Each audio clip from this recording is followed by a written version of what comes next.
Bonjour à tous, bienvenue sur Sensation. Depuis 1966, le jumelage entre Rouen et la ville d'Hanovre en Allemagne entretient les liens d'amitié et l'amitié franco-allemande grâce à des projets, des échanges, des événements culturels. On va rentrer un peu dans les détails aujourd'hui avec Carole Angenot. Bonjour. Bonjour. Donc Carole, vous êtes chargée de communication et des relations extérieures du comité des Amis du jumelage Rouen-Hanovre. Alors pour la présenter, du coup vite fait, cette ville, c'est une ville du nord de l'Allemagne, capitale du Land de Basse-Saxe. Ouais. Ce jumelage date, je l'ai dit, de 1966. Comment est née premièrement cette collaboration entre ces deux villes ? Ça a été une impulsion, je dirais, gouvernementale, si j'ose dire, à l'origine, mais les citoyens ont bien dégagé le terrain en prenant des initiatives au niveau de l'amitié en fait franco-allemande. L'idée c'était que la guerre qu'il n'y ait plus de guerre entre nos deux nations. Et donc il y a eu des postiers, je crois, qui ont commencé à prendre contact avec leurs homologues de Hanovre. Il y a eu aussi des cyclotouristes, les échanges aussi entre les établissements d'enseignement ont commencé à se mettre en place. Donc tout ça, ça a commencé un peu avant 66, sachant que beaucoup d'autres villes en France et en Allemagne ont aussi emboîté le pas. Pas spécifiquement, on n'était pas on n'était pas le premier, mais on était quand même dans les tout premiers jumelages franco-allemands. Voilà un peu comment ça s'est passé à l'origine. Alors on a célébré il y a quelques temps l'anniversaire de l'amitié franco-allemande. Qu'est-ce qui fait que les jumelages comme celui-ci, donc entre Rouen et Hanovre, renforcent ce lien, cette amitié franco-allemande ? Eh bien, ce sont les personnes, les liens d'amitié qui se nouent entre les personnes au gré d'échanges professionnels ou culturels, de loisirs. Moi-même, j'ai eu l'occasion de faire des échanges dans divers secteurs, que ce soit professionnel ou bien à travers le jumelage, les amis du jumelage Rouen-Hanovre. Et c'est comme ça qu'on peut garder les liens. Des liens qui sont plutôt forts, je trouve, même s'il y a toujours un petit noyau dur et qu'il y a des gens qui sont plus qui sont plus, comment dire, volages. Voilà, c'était les mots que je cherchais. Des liens forts existent en tout cas avec des petits noyaux, et c'est ça qui est important, et ça permet de développer et de renforcer et d'aller vers d'autres choses en fait. Alors j'aimerais éclaircir un petit point. Le jumelage date donc des années 60-70 approximativement, oui, 66, mais le comité du jumelage a lui été créé donc en 2006 lors du 40e anniversaire. Qu'est-ce que la création concrètement de ce comité a changé dans ce jumelage ?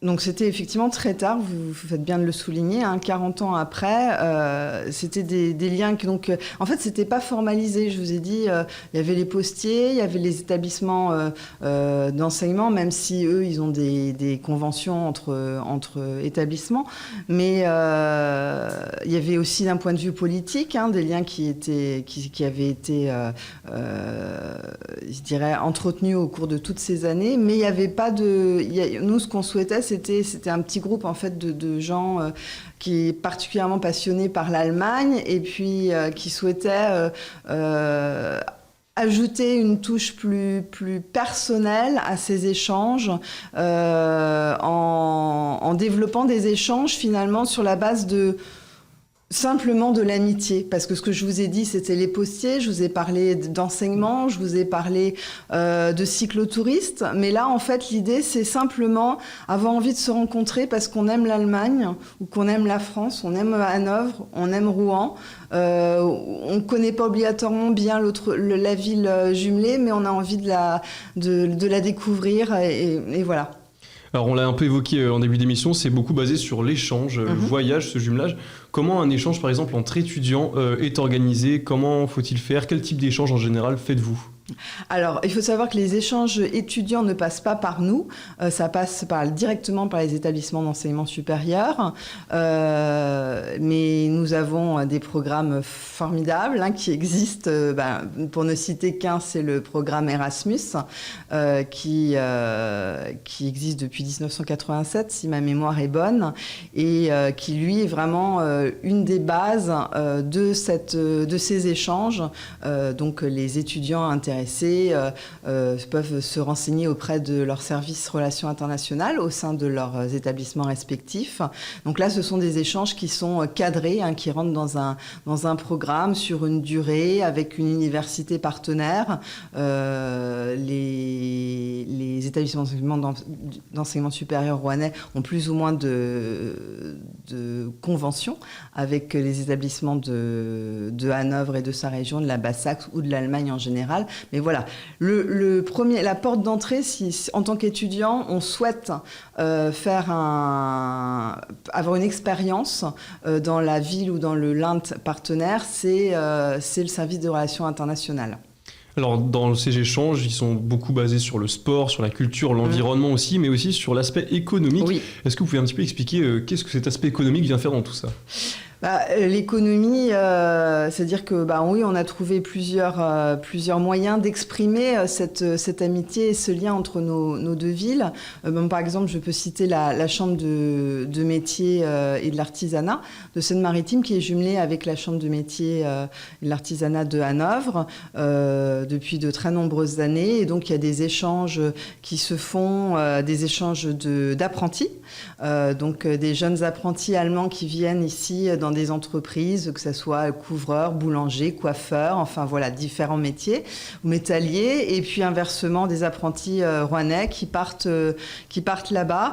Et au niveau des échanges, je dirais, plus institutionnels, il y a par exemple des manifestations. En 2000, il y a l'Expo universelle qui avait lieu à Hanovre, donc il y a eu des délégations officielles de la CCI, donc la Chambre de commerce et d'industrie, et de la CMA, Chambre de métier et de l'artisanat, qui sont partis. Et puis il y a aussi des expositions qui sont organisées. Il y a eu une exposition en 2015 qui s'appelait Bienvenue, qui a accueilli des artisans de la métropole rouennaise, de tout ce qui est... c'était plutôt artisanat d'art, c'était chapelier, modiste, ébéniste, enfin voilà. Et donc, ils ont pu exposer en plein cœur de Hanovre leurs créations pour les vendre. Alors, là, vous venez de parler d'Hanovre, mais parlons un peu de Rouen. Comment ce jumelage, justement, est témoigné, se manifeste au quotidien pour les Rouennais ? Alors, par petites touches, il faut être un peu attentif. Alors, effectivement, juste avant l'interview, vous me rappeliez, vous faisiez allusion aux panneaux d'entrée de ville, puisque sur les panneaux d'entrée de ville, comme partout en France, vous pouvez voir les villes jumelées. Donc, Hanovre, quand vous arrivez, vous ne pouvez pas le rater. Il y a aussi la place de Hanovre, maintenant, qui a damé le pion à la place des faïenciers.